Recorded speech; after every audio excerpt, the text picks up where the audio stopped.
নমস্কার, আমি প্রশান্ত east Bengal lovers এর পক্ষ থেকে এসে গেছি নতুন একটা ভিডিও নিয়ে আপনাদের সামনে। তো আজকে যে বিষয়টা নিয়ে আলোচনা করব, একটা না, দু তিনটে বিষয় নিয়ে আলোচনা করব। সেটা হচ্ছে যে ইস্ট বেঙ্গল টিমের as a whole, East Bengal ক্লাবের পারফরমেন্স এই এই বছরে, এবং তার সঙ্গে ভারতীয় ফুটবলের যে একটা অনিশ্চয়তা দেখা দিয়েছিল, অচলাবস্থার মধ্যে দিয়ে যাচ্ছে, এবং সেটা নিয়ে কিছু কথাবার্তা যেটা বেরিয়ে এসছে আর কি, এবং দুটো চিরপ্রতিদ্বন্দ্বী ক্লাবের কর্মকর্তার কিছু বক্তব্য নিয়েও আলোচনা করব এই ভিডিওতে। তো আগামীকাল মেরি ক্রিসমাস, বড়দিন, এবং তার কিছুদিন পরেই নতুন বছর আসছে। তো সকলকে আগাম মেরি ক্রিসমাস এবং happy new year east Bengal lovers এর পক্ষ থেকে, এবং আপনাদের এই নতুন বছর শুভ হোক আপনাদের সবার, সেই কামনাই করব। তো এবার আসি আজকের এই ভিডিও প্রসঙ্গে। তো আজকের যে এই ভিডিওটা আমি এখন যেই কথাগুলো বলবো, সেটা ইস্টবেঙ্গল ক্লাবের ওভারঅল পারফরমেন্স এই বছর যদি আমরা দেখি, সেটা নিয়ে একটু আলোচনা করব, বিশেষ করে আমাদের মহিলা টিমের যে পারফরমেন্সটা। সত্যি কথা বলতে যে এবার ইস্টবেঙ্গল টিমের মহিলা দল যে পারফরমেন্স করেছে ইস্টবেঙ্গল ক্লাবে, সেটা কিন্তু ঈর্ষান্বিত, এবং এবং খুবই একটা চমকপ্রদ, কি বলবো, একটা এমন একটা পারফরমেন্স সেটা, যেটা কিন্তু অনেকদিন মনে রাখবে, এবং একটা রেকর্ড হয়ে থাকলো প্রথম ভারতীয় মহিলা টিম হিসাবে। এবং এই এই যে পারফরমেন্সটা এবং এই যে রেকর্ড ইস্টবেঙ্গল ক্লাব করলো, এটা ভাঙতে কিন্তু অনেক সময় লাগবে। এবার এই বছর ব্যাক টু ব্যাক যদি দেখি, ইস্টবেঙ্গলের এই মহিলা প্রমিলা টিম, তারা কিন্তু প্রথম যেটা জিতলো IWL, ইন্ডিয়ান উমেন্স লিগ জিতেছে, সেই সুবাদে তারা কিন্তু AFC খেলার যোগ্যতা অর্জন করেছিল, এবং সেখানেও কিন্তু দাপটের সঙ্গে ফুটবল খেলে ভালো ফুটবল উপহার দিয়েছে। তারপরে তারা জিতলো কলকাতার কন্যাশ্রী কাপ, মানে কলকাতা যেটা লিগ হয়, মহিলা লিগ, সেখানে কন্যাশ্রী কাপেও চ্যাম্পিয়ন হয়েছে। এবং থার্ড যেটা কিছুদিন আগেই তারা জিতে আসলো, sub club championship, women club championship, যেখানে তারা নেপালের APF ক্লাবকে 3-0 গোলে পরাজিত করে একটা ইন্টারন্যাশনাল ট্রফি ঘরে তুললো। তো এটা কিন্তু আমাদের ইস্টবেঙ্গল ক্লাবের সদস্যদের বলুন বা সাপোর্টারদের জন্য একটা খুবই সুখবর বলতে পারেন, এবং একটা রেকর্ড সৃষ্টি করলো আমাদের মহিলা টিম। ব্যাক টু ব্যাক এক সিজনে 3টে ট্রফি, এবং তার মধ্যে একটা ইন্টারন্যাশনাল ট্রফিও রয়েছে। এবং সেদিক থেকে দেখতে গেলে কিন্তু ইস্টবেঙ্গল ক্লাব আরেকটা মাইলস্টোনে পৌঁছে গেল, আরেকটা ইতিহাস সৃষ্টি করলো ভারতীয় ফুটবলে। এবং ভারতীয় ফুটবলে ইস্ট বেঙ্গল ক্লাবের মতো এই পারফরমেন্স বা এই ইন্টারন্যাশনাল অ্যাচিভমেন্ট কিন্তু আমার মনে হয় না কোনো ভারতীয় টিমের রয়েছে। তার জন্য সগর্বে বলতেই পারি, ইস্ট আর west, East Bengal is the best, অথবা east west north south, East Bengal is the best, no doubt. তো সেদিক থেকে দেখতে গেলে একটা খুবই একটা মানে কি বলবো, একটা বড় সাফল্য আমাদের ইস্টবেঙ্গল সাপোর্টারদের জন্য এই বছরটা, বিশেষ করে মহিলা টিম তুলে এনেছে। ক্লাব চ্যাম্পিয়নশিপ যেটা জিতলো, এটা নিয়ে কিন্তু East Bengal club as a whole, পুরুষ মহিলা সব মিলিয়ে কিন্তু পঞ্চম আন্তর্জাতিক ট্রফি ঘরে তুললো। এটা কিন্তু একটা বিশাল বিশাল অ্যাচিভমেন্ট আমাদের ক্লাবের দিক থেকে। এবং আমরা দেখে নিই এক নজরে যে এখনো পর্যন্ত যে 5টা ইন্টারন্যাশনাল ট্রফি জিতেছে, সেটা একটু এয়ার ওয়াইজ একটু আমরা দেখে নিই কবে কোন ট্রফিটা জিতেছে। In 1985 east Bengal Coca Cola cup জেতে কলম্বো, শ্রীলঙ্কাতে। এরপরে 1993-তে ইস্ট বেঙ্গল জেতে YY কাপ কাঠমান্ডুতে। এরপরে 2003 আপনারা সকলেই জানেন, একটা ঐতিহাসিক বছর আমাদের জন্য, যেখানে আমরা আশিয়ানা কাপ আমরা জিতেছিলাম জাকার্তাতে, এবং এই AFC-র রানার্স আপ দলকে আমরা হারিয়ে কিন্তু এই কাপটা অর্জন করি। এটা কিন্তু খুবই একটা আমাদের জন্য চিরস্মরণীয় একটা মুহূর্ত, এবং আমরা কিন্তু আমাদের প্লেয়ারকে সেইভাবে বরণ করে নিয়েছিলাম এয়ারপোর্টে। এরপরে আসি 2004 সালে, যেটা চতুর্থবারের মতো আমরা ইন্টারন্যাশনাল কাপ জিতেছিলাম, সেটা স্যান ম্যাগুয়েল কাপ, সেটাও কাঠমান্ডুতে, নেপালে। এবং এবং পঞ্চম যেটা আমরা জিতলাম কিছুদিন আগেই 2025-এ, যেখানে আমাদের মহিলা টিম সাব উমেন্স ক্লাব চ্যাম্পিয়নশিপে চ্যাম্পিয়ন হয়েছে, আবার সেই কাঠমান্ডু। তো কাঠমান্ডুর সঙ্গে কিন্তু ইস্টবেঙ্গল ক্লাবের একটা ভালো একটা কি বলবো আম, শুভ দিক, আমাদের দিক থেকে শুভ জায়গা বলতে পারি কাঠমান্ডু বা নেপালকে, যেখান থেকে আমরা কিন্তু তিনটে ইন্টারন্যাশনাল ট্রফি ঘরে তুলেছি। এবং এর সঙ্গে সঙ্গে আমি আরেকটা কথা বলবো, আমি কিন্তু অ্যাজ এ ইস্টবেঙ্গলিয়ান গর্ববোধ করি, এবং ইস্টবেঙ্গল সাপোর্টার হয়েও কিন্তু গর্ববোধ করি এই কারণেই, এই ইস্টবেঙ্গল ক্লাবের সাপোর্টাররা সেদিন এয়ারপোর্টে দুদিন আগেই যেভাবে আমাদের মহিলা টিমকে বরণ করে নিয়েছে সেটা কিন্তু তারিফযোগ্য। আমাদের কোচ অ্যান্টনিও অ্যান্ড্রুস থেকে শুরু করে আমাদের পুরো টিমকে এয়ারপোর্টে যেভাবে বরণ করা হলো, আমার জানা নেই ভারতবর্ষে কোনো টিম এইভাবে তার প্লেয়ারদের বরণ করেছে কিনা, কোনো টিমের সমর্থকরা। তো এটা কিন্তু একটা নজিরবিহীন ঘটনা হয়ে থাকলো, এবং ইস্টবেঙ্গল ক্লাবের সাপোর্টাররা দেখিয়ে দিল যে খালি পুরুষ দল নয়, মহিলা টিম নিয়েও তারা সমানভাবে গর্বিত, এবং তারা মহিলাদেরও সেই সমান সম্মানটা দেয়। তো সেই দিন আমি এয়ারপোর্টে উপস্থিত থাকতে পারিনি একটা বিশেষ কারণে, কিন্তু খুব আফসোস হচ্ছে যেইভাবে বরণ করে নিয়েছে, সত্যি hats off to our supporter. East Bengal সাপোর্টারদের সত্যি হ্যাটস অফ করতে হয়, এবং তারা যেভাবে আমাদের মহিলা টিমকে বরণ করে নিয়েছে এয়ারপোর্টে, এটা কিন্তু একটা স্মরণীয় হয়ে থাকবে আমাদের সকলের জন্য। এবং আমাদের মহিলা টিমের প্লেয়ার বলুন বা কোচ, এই অ্যান্টনি অ্যান্ড্রুস কিন্তু এর আগেও IWL জিতে যে গোকুলাম এফসির হয়ে, আমার জানা নেই যে এইভাবে তাদেরকে মানে তাকে বরণ করে নিয়েছিল কিনা গোকুলাম এফসির সাপোর্টাররা। এবং এয়ারপোর্টে সেই দিন যে মানে ইস্টবেঙ্গল সাপোর্টারদের যে ঝড় বয়ে গেছে, আমি কতগুলো ভিডিও ক্লিপিংস দেখলাম, সত্যি তারিফযোগ্য। এবং আমি খুব মানে আমার খুবই খারাপ লাগছে যে আমি সেদিন উপস্থিত থাকতে পারিনি। তো কেন, আমি মোটামুটি এয়ারপোর্টের ইস্টবেঙ্গল ক্লাবের এর আগে সুপার কাপ যখন জয় করে ফিরে এসেছিল তারও আমি সাক্ষী ছিলাম। তো এটা কিন্তু একটা স্মরণীয় মুহূর্ত আমাদের ইস্টবেঙ্গল সাপোর্টার, ইস্টবেঙ্গল ক্লাব বা আমাদের ইস্টবেঙ্গল টিমের মহিলা টিমের জন্য। তো সত্যি একটা বড় সাফল্য নিয়ে কিন্তু আমাদের মহিলা টিম আমাদের কলকাতায় ফিরেছে এই আন্তর্জাতিক ট্রফি নিয়ে। তো অ্যাজ এ হোল আমি যদি ইস্টবেঙ্গল ক্লাবের কথা বলি, দেখুন ভারতবর্ষে যত ক্লাব টিম রয়েছে সেদিক থেকে দেখতে গেলে কিন্তু ইস্টবেঙ্গল ক্লাব কিন্তু সবার ধরা ছোঁয়ার বাইরে চলে গেছে। মানে তারা অ্যাজ এ ক্লাব যেভাবে নিজেদেরকে ওপরের দিকে নিয়ে এসছে, মানে অ্যাচিভমেন্টের দিক থেকে, সেটা কিন্তু আমার মনে হয় না ভারতবর্ষের কোনো ক্লাবের এই অ্যাচিভমেন্ট রয়েছে বলে। বিশেষ করে ইন্টারন্যাশনাল ট্রফি জেতার নিরিখে ইস্টবেঙ্গল কিন্তু কয়েক যোজন এগিয়ে, মানে অনেকটাই এগিয়ে অন্যান্য যে কোনো ভারতীয় টিমের থেকে। এবং ভারতবর্ষে যদি ইস্টবেঙ্গল ক্লাবের কোনো প্রতিপক্ষ থেকে থাকে সেটা কিন্তু আমরা আমাদের পড়শি ক্লাব মোহনবাগান কেই আমরা ভাবি। এবং আমরা যদি মোহনবাগানের সঙ্গে এই ইস্টবেঙ্গল ক্লাবের এই ইটা দেখি, আমরা কম্পেয়ারটা করি, সেখানে কিন্তু ইস্টবেঙ্গল ক্লাব অনেক অনেক এগিয়ে ইন্টারন্যাশনাল ট্রফির বিচারে বা আন্তর্জাতিক মানে খ্যাতি পাওয়ার ক্ষেত্রে। এটা কিন্তু আমরা ইস্টবেঙ্গল সাপোর্টার হিসেবে আমাদের একটা খুবই গর্ব করার মতো ব্যাপার আমি মনে করি আর কি।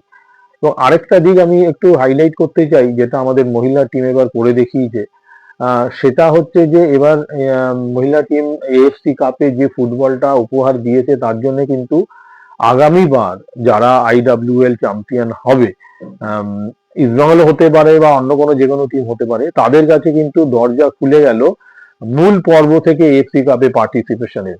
তো এটা কিন্তু ইস্টবেঙ্গল ক্লাব অন্য টিমের জন্য করলো, খালি নিজেদের কথা ভাবলো না, এখানে কিন্তু অন্য টিমেরও দরজা খুলে গেল ইস্টবেঙ্গল টিমের পারফরমেন্সের বিচারে।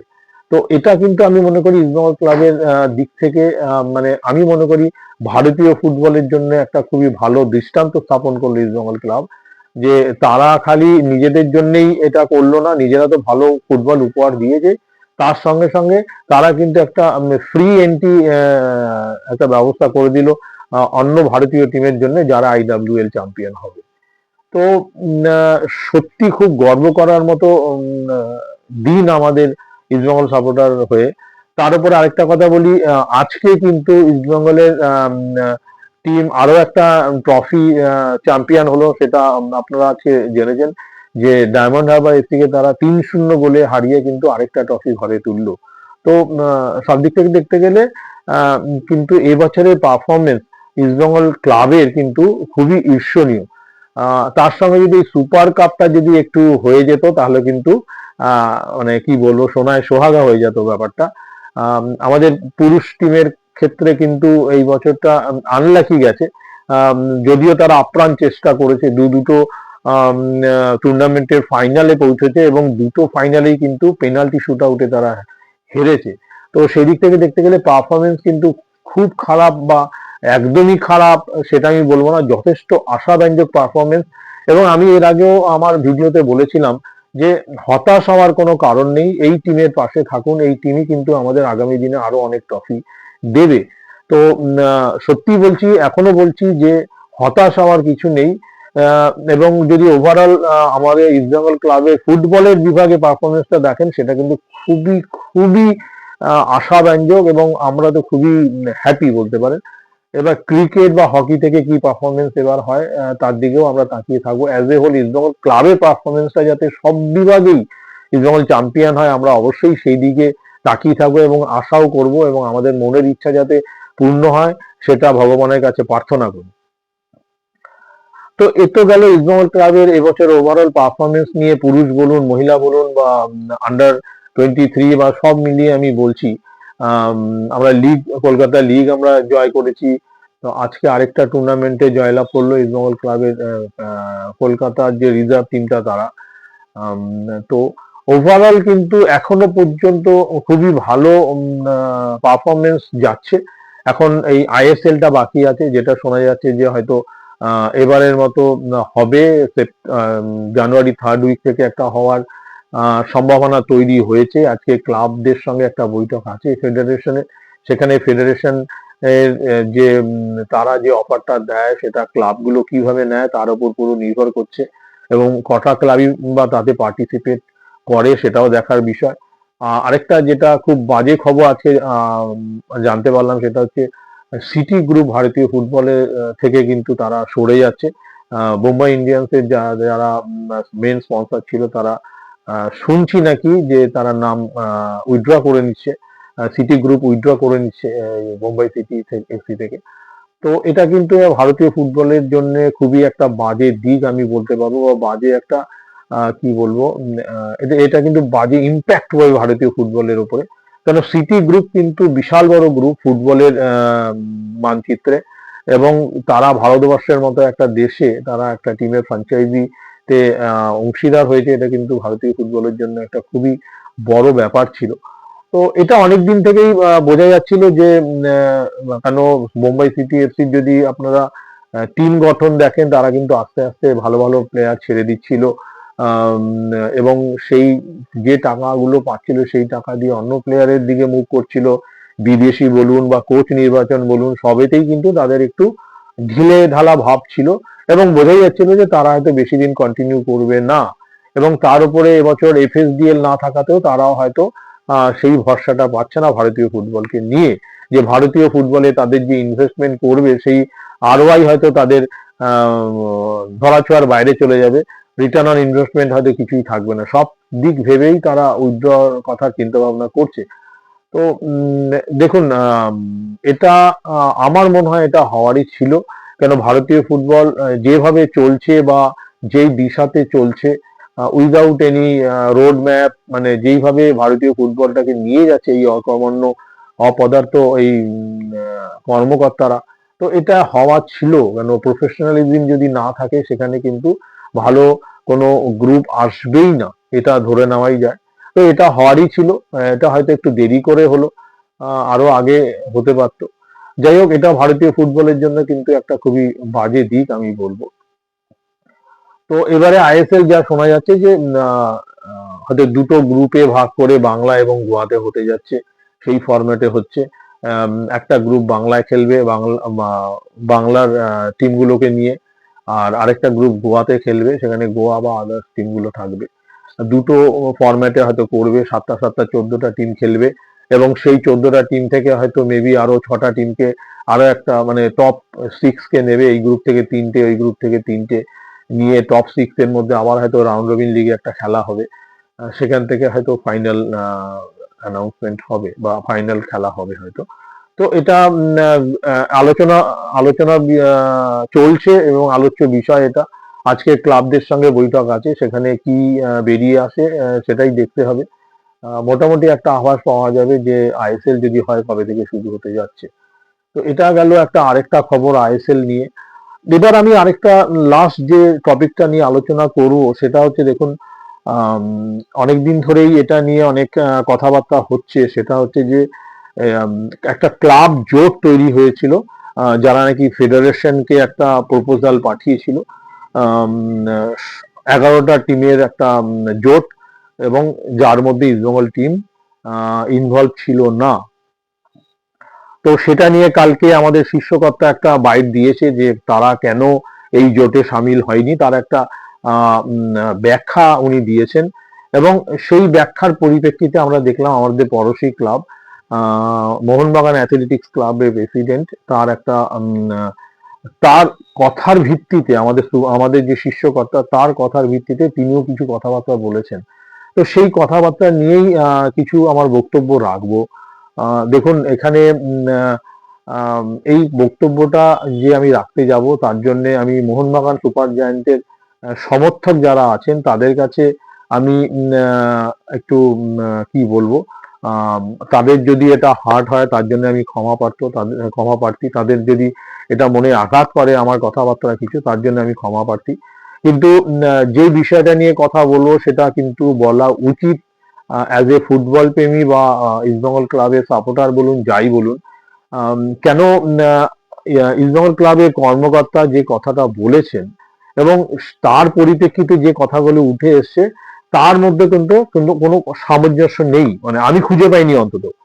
তো দেখুন কোনো ক্লাবকে নিয়ে যদি কেউ কোনো বিরূপ মন্তব্য করে, আমার মনে হয় সেটা উত্তর দেওয়াটা অ্যাজ ইস্টবেঙ্গল সাপোর্টার আমি কর্তব্য বলে মনে করি, যেহেতু আমি একটা ইউটিউব চ্যানেল রান করি এবং সেখানে আমাদের আপামর সমর্থকরা রয়েছে।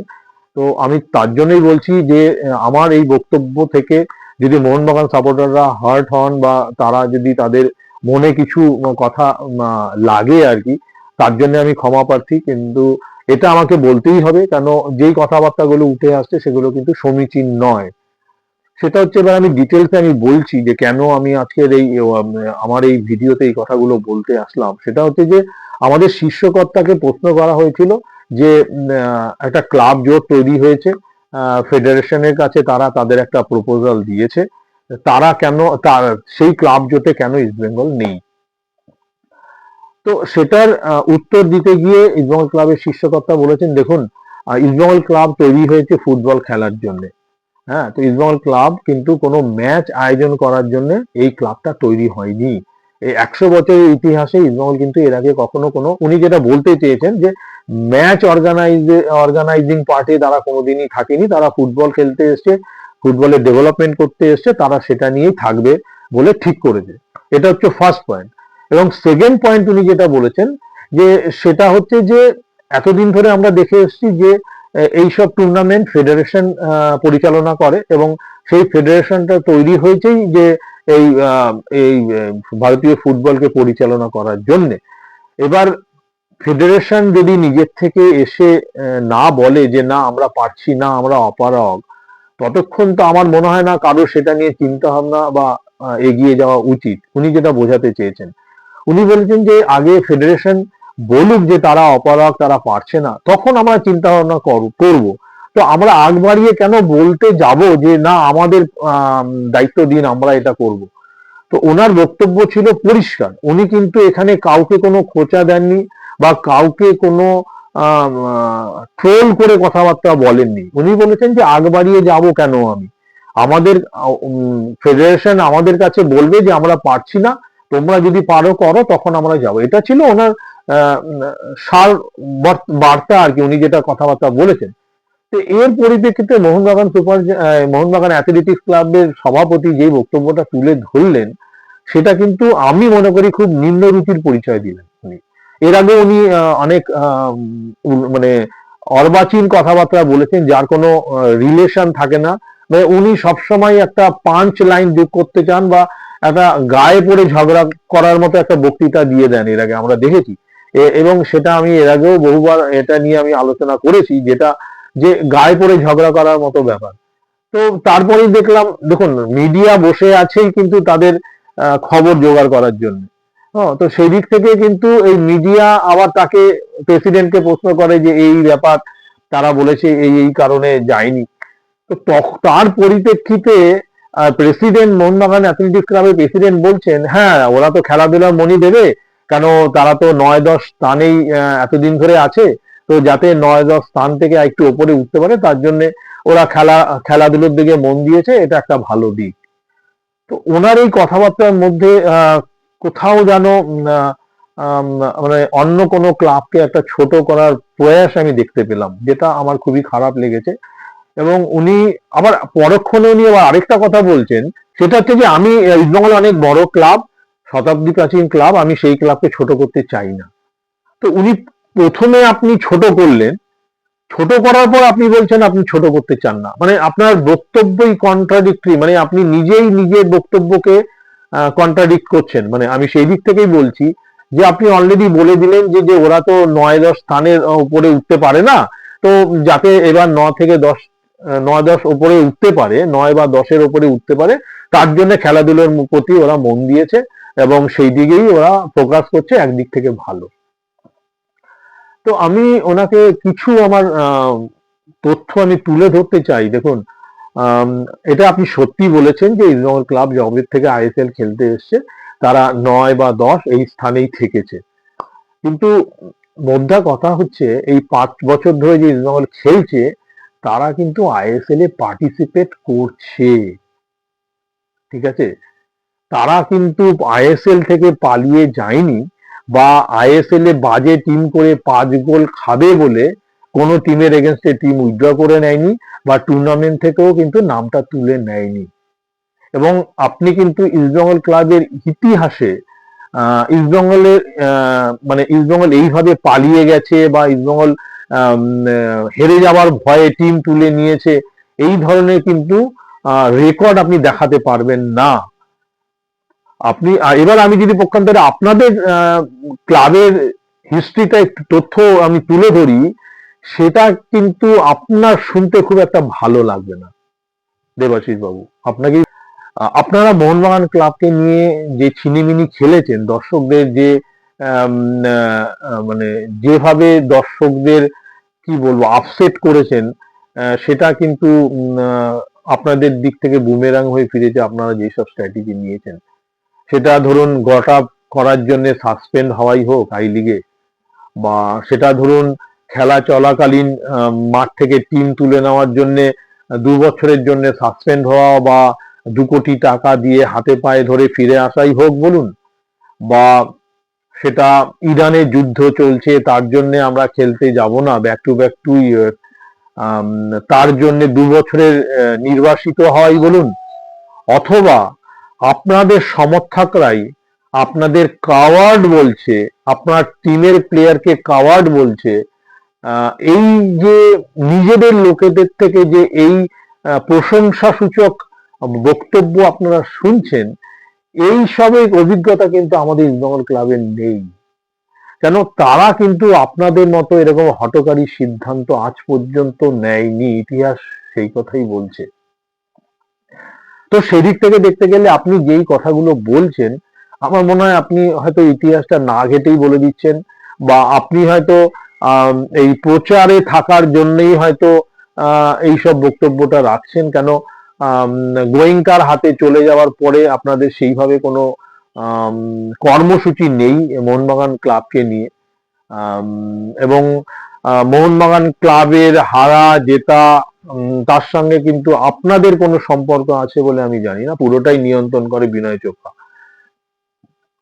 এবং সেখানে হয়তো আপনি নিজেকে জাহির করার জন্য এবং এই প্রচারে থাকার জন্য হয়তো এই ধরনের বাইট গুলো আপনি দিয়ে থাকেন, এবং এটা একবার না, আমরা দেখেছি আপনি বহুবার এই ধরনের বাইট দিয়েছেন, এবং সেটা নিয়ে কিন্তু যথেষ্ট বিতর্কের সৃষ্টি হয়েছে, নিজেই বিতর্কের সৃষ্টি করেছেন, এবং যার পরিণাম হচ্ছে আপনাদের যে সমর্থকরা যেভাবে আপনাদের এগেনস্টে মানে গর্জে উঠেছিল, এখনো মাঝে মাঝে গর্জে উঠছে, আমার মনে হয় আপনাদের সেই দিকে একটু মনোযোগ দেওয়া দরকার।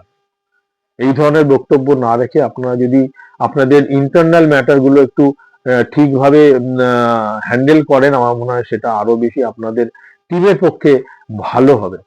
তো এই ধরনের বক্তব্যটা যে উনি রাখছেন, তো উনি এর আগে আরো অনেক এই ধরনের বক্তব্য রেখেছেন, এবং বক্তব্য রাখার পরে কিন্তু উনি নিজেই নিজের মুখ পুড়িয়েছেন। কিছুদিন আগেও ধরুন সৌরভ গাঙ্গুলিকে নিয়ে অনেক কথা বলেছেন।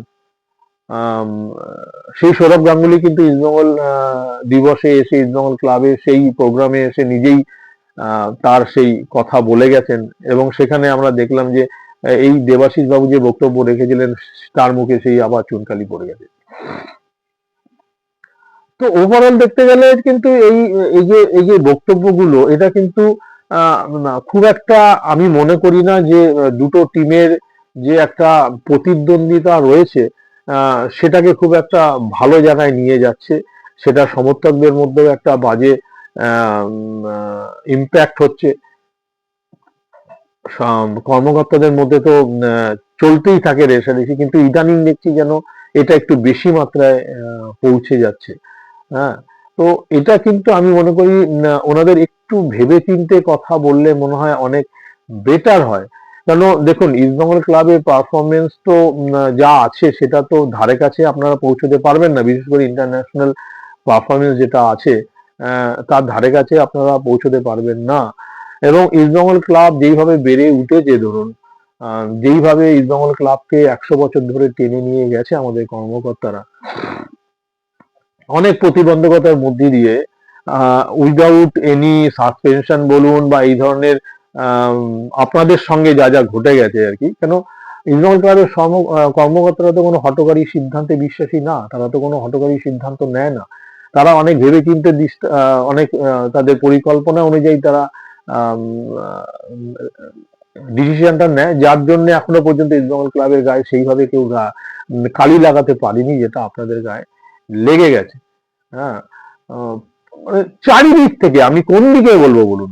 আমি গটারের কথা বললাম, আমি টিম তুলে নেওয়ার জন্য বললাম, 2 কোটি টাকা হাতে পায়ে ধরে ফাইন দিয়ে আপনারা ফিরে এসছেন, আপনাদের প্রেসিডেন্ট, এক্স প্রেসিডেন্ট সেই কথা বলেছেন। রিসেন্টলি আপনারা এএফসি থেকে 2 বছরের জন্য ব্যান্ড হলেন, বরখাস্ত হলেন, এবং তার জন্য কিন্তু মানে আপনাদের আমি দেখতে পেলাম না যে আপনাদের কোথাও কোনো অনুতাপ হচ্ছে বা আপনারা তার জন্য অনুতপ্ত।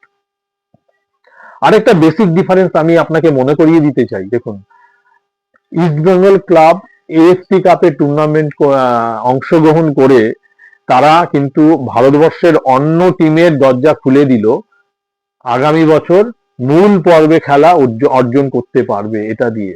এবং আমি আপনাদের এবার দেখছি, আপনারা এএফসি কাপে কোয়ালিফাই করে না খেলে ভারতীয় অন্য টিমকেও এএফসি কাপে কোয়ালিফাই করলেও হয়তো তারাও হয়তো পার্টিসিপেট করতে পারবে না আপনাদের এই বদান্যতায়। আপনারা যে একটা কালো কালি লাগিয়ে দিয়ে গেলেন এএফসি টুর্নামেন্টে ভারতের হয়ে খেলার জন্য, সেটা কিন্তু এএফসি গায়েও একটা মানে নোট বইয়ে উঠে গেল যে মোহনবাগান ক্লাব ভয়ে পালিয়ে গেছে। 5 গোল 7 গোল 10 গোল খাওয়ার ভয়ে তারা কিন্তু ইরান যায়নি। তো এটা কিন্তু আমার বক্তব্য না, এটা কিন্তু আপনাদের মোহনবাগান সমর্থকদেরই বক্তব্য। অনেক মোহনবাগান ইউটিউবার কিন্তু এই কথা প্রকাশ্যে বলেছে যে মোহনবাগান ভয়ে পালিয়েছে। এটা কিন্তু ইস্টবেঙ্গল সাপোর্টারদের বক্তব্য না, আমি আবারও বলছি, এটা কিন্তু মোহনবাগান সুপার জায়েন্ট বা মোহনবাগান অ্যাথলেটিক ক্লাবের যারা সাপোর্টার, যারা সদস্য, তাদের বক্তব্য যে মোহনবাগান ক্লাব হারার ভয়ে পালিয়েছে। এতদিন আমরা বলতাম এই কথাগুলো, পড়শি ক্লাব হয়ে আপনাদের ট্রোল করতাম, কিন্তু সেই জিনিসটা এখন আপনাদের সমর্থকরাই আপনাদের এই কথা শোনাচ্ছে। জানি না আপনাদের এই জিনিসটা কতটা ভালো লেগেছে বা কতটা খারাপ লেগেছে। আমার মনে হয় না আপনাদের অ্যাটিটিউড দেখে যে আপনারা খুব অনুতপ্ত তার জন্য। অবশ্য আপনাদের অনুতপ্ত হওয়ারও কোনো জায়গা নেই, কেন আপনারা অনুতপ্ত হলেও আপনাদের কিছু করার নেই, সেটা আমি নাই বললাম। তো সেই দিক থেকে দেখতে গেলে কিন্তু আপনারা যেই জিনিসগুলো বলছেন, আমি বারবার বলছি, বলার আগে বারবার ভাবুন কি বলছেন। ইস্টবেঙ্গল ক্লাব জেতার পর ট্রফিটা ইস্টবেঙ্গল ক্লাবের টেন্টে থাকে, আর আপনাদের ট্রফিটা কিন্তু গোয়েনকা বাবুর বাড়িতে চলে যায়। এটা নিয়েও আপনারা কম ট্রোলড হননি, বারবার আপনারা ট্রোলড হচ্ছেন এই বিষয় নিয়ে, কিন্তু আপনাদের কিছু করার নেই। সেটা আপনারাও জানেন যে আপনাদের কিছু করার নেই। আপনারা যে কোনো ভাবে হোক আপনারা এই তাদের তো আপনাদের সমর্থকদের ভুলিয়ে ভালিয়ে রাখার চেষ্টা করছেন। আরেকটা বিষয় আমি একটু হাইলাইট করতে চাই, যে একটা এজিএম এ গিয়ে মোহনবাগানের সমর্থকরা জানতে চাইছে আমাদের জন্ম বছর কোনটা।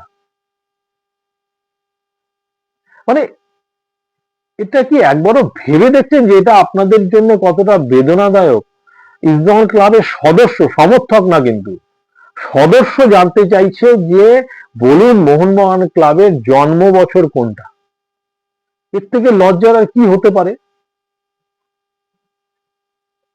তো এইসব কথাবার্তা বলার আগে নিজেদের তথ্যটা একটু ঘেঁটে দেখুন না। বলতে হয় বলে দিচ্ছেন, সমাজ মাধ্যমে ভেসে থাকার জন্য যা বলতে হয় বলে দিচ্ছেন। একটু ভেবে বলুন, একটু চিন্তা ভাবনা করুন কি বলছেন। ইস্টবেঙ্গল ক্লাবের কর্মকর্তারা যে ডিসিশন নিয়েছে, আমরা ইস্টবেঙ্গল সাপোর্টার হিসাবে আমরা গর্বিত। আমি তো বলছি একদম পারফেক্ট ডিসিশন নিয়েছেন, এবং উনি যে কথাটা বলেছেন একদম পারফেক্ট বক্তব্য উনি রেখেছেন। উনি বারবার বলছেন যে আমরা ক্লাব, আমরা ফুটবল ডেভেলপমেন্টের জন্য এসেছি, আমরা ফুটবল খেলার জন্য এসেছি, আমরা ফুটবল ইভেন্ট অর্গানাইজেশন করার জন্য, অর্গানাইজ করার জন্য ইস্টবেঙ্গল ক্লাব তৈরি হয়নি। আচ্ছা, আমি আমি আমি আমি অন্য একটা উদাহরণ দিচ্ছি। ধরুন যারা ধরুন ডাক্তারি পড়তে যাচ্ছে, বা যারা ধরুন ইঞ্জিনিয়ারিং করতে যাচ্ছে, বা ধরুন যারা মাস্টার্স করতে যাচ্ছে ম্যানেজমেন্টের ওপরে, তাদের তাদের কাজটা কি? তাদের কাজটা গিয়ে পড়াশুনো করা, তাই তো? তাদের কাজটা পড়াশুনো করা, পড়াশুনো করে কেউ চাকরি করে বা কেউ প্রফেশন বেছে নেয় as a teacher, as a professor. এইটাই তো নিয়ম, যার যা কাজ তাকে তো সেটাই করতে হবে। এবার এই যারা ম্যানেজমেন্ট বা ডাক্তারি পড়তে গেছে, এবার তারা যদি বলে যে না আমরা আইএমএ কে কন্ট্রোল করবো, ইন্ডিয়ান মেডিকেল অ্যাসোসিয়েশনকে আমরা কন্ট্রোল করবো, আমাদের হাতে ছেড়ে দিন, এটা একটা হাস্যস্কর ব্যাপার হয়ে যাচ্ছে না ব্যাপারগুলো? তার উপরে আরেকটা কথাবার্তা বলছি, আপনারা যে প্রপোজালটা দিয়েছেন সেটা মানে একবার ভেবে দেখেছেন কি প্রপোজাল দিচ্ছেন? আরেকটা কথা আমি হাইলাইট করছি, এই দেবাশিস বাবুই বলেছে যে আমরা জানতামই যে এই প্রপোজাল পাস হবে না, তাও আমরা দিচ্ছি। এটা কতটা হাস্যস্কর বলুন তো, এবং এটা এই ক্লাব জোটকে কতটা ছোট করে দিল সেটা বলুন তো। ওরা প্রপোজাল দেওয়ার আগেই ওরা জানতো যে এই প্রপোজাল পাস হবে না, তা সত্ত্বেও তারা প্রপোজালটা দিচ্ছে। তো এরা করে ভারতবর্ষের উন্নতি, ভারতীয় ফুটবলের উন্নতি?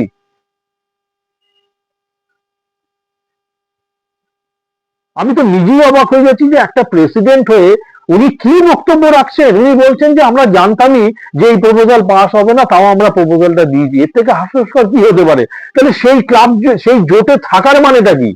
এই যে 11টা ক্লাব জোট হলো, তাহলে এই জোটে থাকার মানেটা কি? মানে এই এই জোটের মানেটা আমি বলে দিচ্ছি, আপনারা যেটা বোঝাতে চাইছেন ফেডারেশনকে, যে আমরা একজোট আছি, আমাদের কথা শোনো, না হলে আমরা আইএসএল খেলবো না। এটাই আপনাদের বার্তা। আপনারা ফেডারেশনকে বকলমে একটা হুমকি দিতে চাইছেন, যেটা আগে ভারতবর্ষে একটা ইউনিয়ন বাজি, একটা ওয়েস্ট বেঙ্গল একটা ইউনিয়নে একটা খুব একটা মেজর একটা জিনিস চলে এসেছিল। আপনারা সেই জিনিসটা করতে চাইছেন, যে মেজর ক্লাব এর মধ্যে রয়েছে, আপনারা আমাদের বক্তব্য না শুনলে আমরা আইএসএল এ পার্টিসিপেট করবো। এবার আজকের বৈঠকে হয়তো আপনারাও পাল্টা আবার ফেডারেশনকে কিছু কোশ্চেন তুলে দেবেন, যে এটা কেন হলো না, ওটা কেন হলো না, ওটা কেন হলো না। তো ইস্টবেঙ্গল ক্লাবের শীর্ষকতা তো সঠিক বক্তব্য রেখেছে, যার যেটা কাজ, যাকে যার জন্য আনা হয়েছে তাকে সেই কাজটা করতে দিন। অযোগ্য লোক আসলে কি অবস্থা হয় আপনারা তো দেখলেন, এআইএফএফ এর কি অবস্থা। তাহলে আপনারা একটা অযোগ্য লোককে তুলে ধরে এনে দিয়েছিলেন, এই ফেডারেশনের প্রেসিডেন্ট পদে বসিয়ে দিয়েছিলেন। তার ফল তো এখন দেখতে পাচ্ছেন। এতদিনই তো এই কল্যাণবাবু আপনাদের নয়নের মণি ছিল, এখন কি হঠাৎ কি হয়ে গেল যে এই ভদ্রলোকের প্রতি আপনারা একদম বিরূপ হয়ে গেলেন? মানে এই ভদ্রলোককে এখন দেখতেই পাচ্ছেন না। তো যোগ্য লোককে যোগ্য জায়গায় আনুন, সেটাই আমাদের শীর্ষকর্তা সেটাই বলেছেন, যে যার যা কাজ তাকে সেই কাজটা করতে দিন। আপনারা এমন একটা লোককে এই এআইএফএফ এর প্রেসিডেন্ট পদে বসিয়ে দিলেন যার কোন রকম নেতৃত্ব দেওয়ার কোনো যোগ্যতাই ছিল না, না ক্লাব লেভেলে, না স্টেট লেভেলে, বা ধরুন উনি যেহেতু নেতা আমি সেই জন্য বলছি, না পঞ্চায়েত লেভেলে, না পার্টি ব্লক লেভেলে, কোথাও তো উনি কোনো টিমকে লিডই করেনি। তো লিডার হতে গেলে তো তার একটা নিজস্ব গুণ থাকতে হয়। লিডার কিন্তু 10 জনকে তাকে নিয়ে চলতে হয়। তো ম্যানেজার হওয়া তো বড় কথা না, না সবাই তো ভালো ম্যানেজার হতে পারে না। তার মধ্যে ওনার কোনো এক্সপিরিয়েন্স ছিল না, আপনারা তাকে এনে বসিয়েছেন, তার ফল যেটা হয় সেটাই পাচ্ছেন। তো আপনাদের হাতে তো জ্বলন্ত উদাহরণ রয়েছে যে যোগ্য লোককে যোগ্য জায়গায় না দিলে, যোগ্য লোককে সেই কাজটা না করতে দিলে সেই কাজটা কি হয়, তার পরিণতি কি হয়। তারপরেও আপনারা ক্লাব জোট, যাদের কোনো এক্সপিরিয়েন্স নেই কোনো লিগ করার, তাদের কর্পোরেট চালানোর জন্য তাদের অভিজ্ঞতা রয়েছে, তাদের তো এই ভারতীয় ফুটবল চালনা বা এইসব নিয়ে তো তাদের কোনো অভিজ্ঞতাই নেই।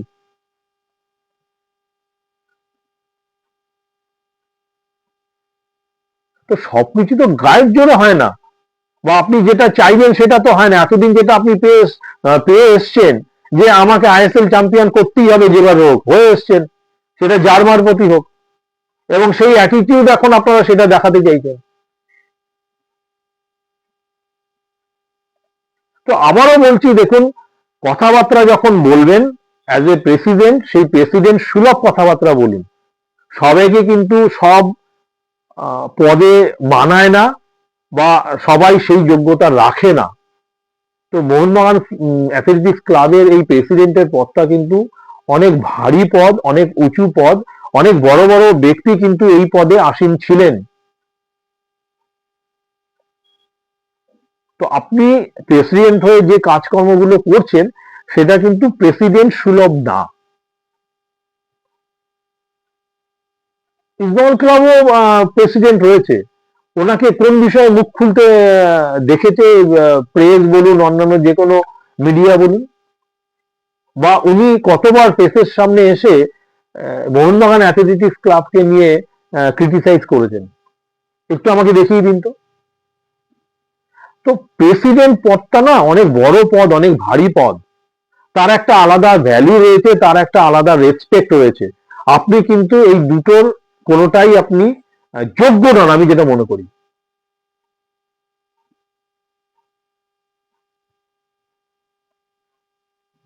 এখন আপনি আপনার নিজের মানে প্রচারে থাকার জন্য আপনি দেখছি এখন ফেসবুকে এসে অনেকের সঙ্গে ছবি দিচ্ছেন, মানে জাহির করতে চাইছেন যে আপনার প্রতিপত্তি বা আপনার মানে কমিউনিকেশন কত দূর, কত উচ্চ পর্যায়ে আপনি যোগাযোগ রাখেন সবার সঙ্গে।